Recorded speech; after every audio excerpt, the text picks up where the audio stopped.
పెడదాం. లక్ష్మీనారాయణ గారు, ఈరోజు మనకు చూసినట్టయితే కేంద్ర బడ్జెట్ దాదాపుగా 51 లక్షల కోట్ల విలువ గల ఈ బడ్జెట్కు సంబంధించి మీరు ఎలా విశ్లేషిస్తారండి? మీకు ఇతర మిత్రులకి ప్రేక్షకులకు నమస్తే. వార్షిక బడ్జెట్ కేంద్ర ప్రభుత్వం ప్రవేశపెట్టబోతున్నది అనగానే ప్రజల్లో గుండెల్లో రైళ్లు పరిగెత్తుతుంటాయి. ఎందుకంటే ఏ వస్తువుల ధరలు ఏ విధంగా పెరుగుతాయి, మనకు కొనుగోలు శక్తి పెరుగుతుందా క్షీణిస్తుందా, ఆదాయ పన్ను ఏ విధమైనటువంటి స్లాబులు లేదా రాయితీ ఊరట కలిగిస్తారు,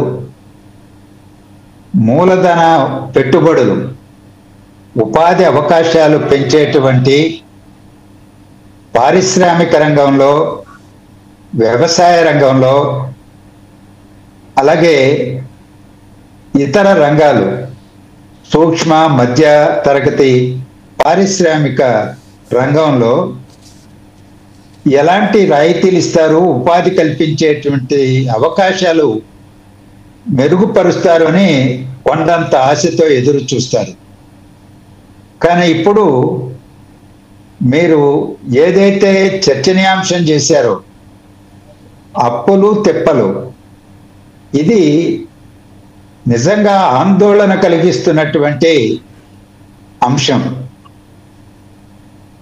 నిన్న నిర్మలా సీతారామన్ గారు 50,65,345 కోట్ల రూపాయల వ్యయ అంచనాతో 2025-26 వార్షిక బడ్జెట్ ను ప్రవేశపెట్టారు. మన దేశ అప్పులు 1,75,00,000 కోట్లకు పెరిగిపోయింది. అంటే మన వార్షిక బడ్జెట్ కు 3 రెట్లు పైబడి భారతదేశం రుణభారాన్ని మోస్తున్నది. దానికోసం వాళ్ళ అప్పులు చెల్లించడానికి వడ్డీలు చెల్లించడానికే వార్షిక బడ్జెట్లో 25% 12,76,338 కోట్లు కేటాయించారు.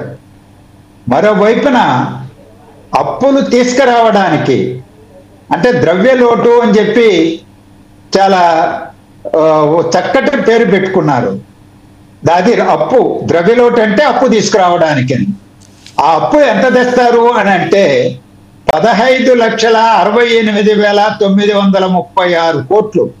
అంటే వార్షిక బడ్జెట్లో 31% అప్పుల రూపంలోనే తీసుకురాబోతున్నారు. అంటే అప్పులు చేసి వడ్డీలు చెల్లించేటువంటి ఒక దౌర్భాగ్య పరిస్థితి ఒకటి, తెచ్చిన అప్పుల్లో ఆస్తులు పంచడానికి అవసరమైనటువంటి మూలధన పెట్టుబడులు మాత్రం పెద్దగా పెరగడం లేదు. మరి ఆదాయం ఎక్కడి నుంచి వస్తుంది? ఏ విధంగా చేసిన అప్పులను తీరుస్తారు అంటే దానికి సమాధానం చెప్పేటువంటి స్థితిలో ఈ ప్రభుత్వం ఉండడం లేదు. అసలు పార్లమెంట్ సమావేశాలే అర్థవంతంగా చర్చకు అనుమతించరు.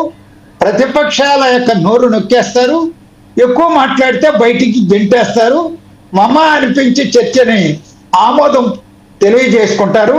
ప్రజల మీద బలవంతంగా రుద్ది ఓళ్ళొడగొట్టి వివిధ రూపాలలో ప్రత్యక్ష పరోక్ష పన్నుల రూపంలో వసూలు చేసుకునే దానికి బరితెగించినటువంటి పరిస్థితి.